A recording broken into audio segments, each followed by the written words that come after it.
Donc l'avion s'est présenté dans cet axe, cabré à 40 degrés, et c'est la partie droite de l'avion qui a été touchée. Okay. La nacelle du moteur droit qui a été arrachée, et une partie des volets de profondeur, côté droit, qui a été arrachée.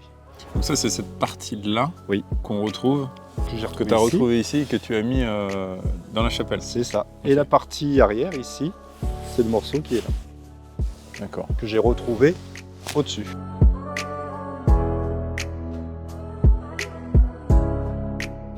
Christophe, est-ce que tu peux nous raconter la chronologie de cet avion? Tout a débuté le 15 août. 15 août 1944 avec le débarquement de Provence. Cet appareil appartenait aux Alliés qui ont débarqué le 15 août. Ce 11 septembre, ils ont décollé de Salon-de-Provence sur les alentours de 8h30.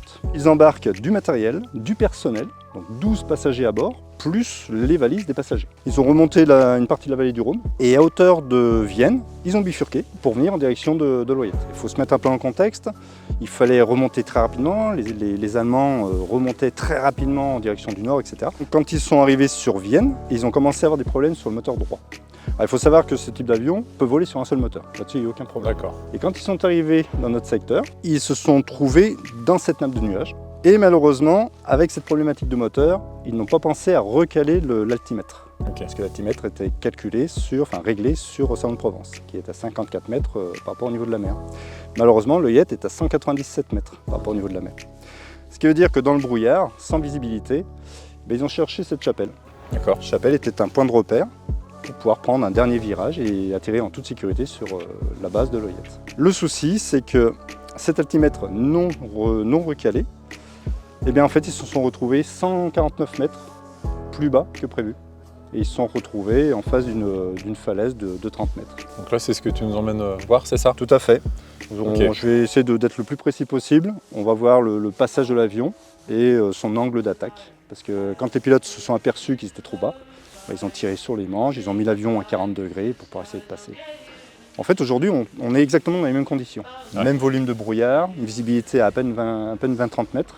Donc on se retrouve vraiment dans les conditions.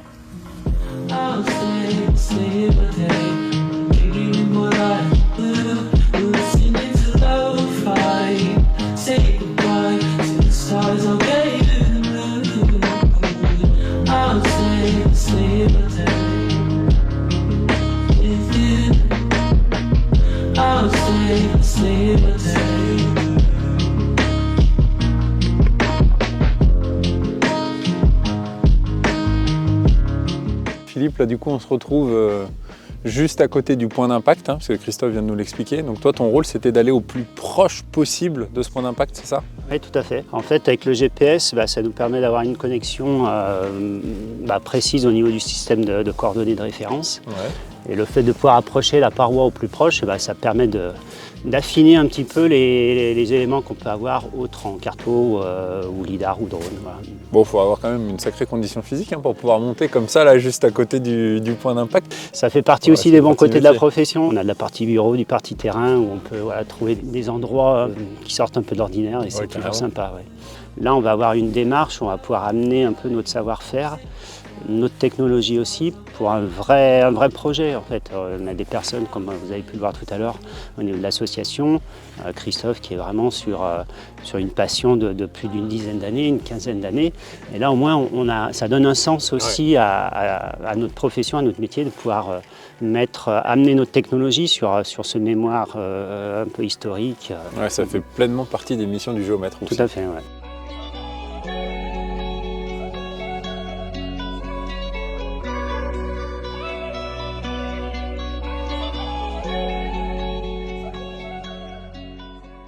Christophe, on se retrouve en haut de la crête cette fois-ci, c'est ça? Tout à fait. Donc là, on est au sommet de cette barre rocheuse de 30 mètres. Donc à cet endroit, j'ai retrouvé cet élément. C'est un morceau d'élévateur de profondeur. L'avion, quand il est passé sur son angle à 40 degrés, il a touché toutes les cimes des arbres que l'on a aux alentours. Donc il a juste frotté la partie droite de l'appareil. Et c'est pour ça qu'il a pu continuer à monter en direction de la chapelle. Voilà. Par contre, là, à partir de là, les commandes ont commencé à être très dures, très difficiles à reprendre, puisque l'avion était complètement déséquilibré. Ce que l'on voit sur la partie basse de cette hauteur de 30 mètres, c'est ce qu'ont vu les pilotes. D'accord. Là, on se retrouve sur ce qu'on appelle hop, la ressource d'urgence de l'avion. C'est au Ok. moment où l'avion s'est redressé au plus tôt et au plus angulé pour Ok. pouvoir passer en toute sécurité. Malheureusement, ils ont touché les arbres. Ok, donc là c'est l'endroit où ils ont touché les arbres. Exactement. Et finalement en bas c'est la vue qu'ils ont eue au moment où il fallait commencer Au moment où ils ont tiré sur les manches, c'est Ok. exactement ça.